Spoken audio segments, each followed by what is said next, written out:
কিভাবে বুঝবেন যে আপনার মধ্যে অহংকার আছে? একদম ইম্পর্টেন্ট, এটা মনে রাখবেন। আপনি এখনই বুঝতে পারবেন যে আপনার মধ্যে অহংকার আছে কিনা। ধরেন আপনি একটা খুব সাদাসিধে সাধারণ পোশাক পরে বাইরে বের হয়েছে, আপনি চিন্তা করতেছেন যে আমাকে কি গুরুত্বপূর্ণ কোনো লোক দেখে ফেলবে। এই যে আপনার একটা সংকোচ বোধ, দেখে ফেললে কি হবে, বা দেখেই ফেলছে, আপনার মনের ভিতরে একটা সংকোচ যে এই ড্রেস আমাকে দেখলো, আপনার মধ্যে অহংকার আছে। একটা মজলিসে গেছেন, এইরকম একটা মজলিসে আপনাকে হয়তো বা বসারই জায়গা দেয়নি, বা পিছনে আপনার বসার জায়গা দিচ্ছে, আপনার মনটা খারাপ হয়ে গেছে যে সামনে বসাইলো না, আপনার মধ্যে অহংকার আছে।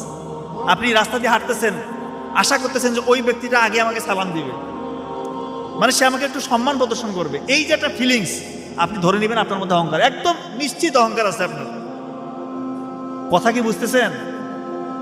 এগুলো দেখেই আপনি বুঝতে পারবেন যে আমি লোকটা আসলে অহংকারী নাকি নিরহংকারী। আপনি দেখেন যে আপনি কতটুকু কি আছেন। সো আমরা চেষ্টা করব সর্বোচ্চ যে অহংকার থেকে নিজেকে মুক্ত রাখা। কিভাবে বুঝবেন যে আপনার অহংকার আছে? খুব ইম্পর্টেন্ট কথা।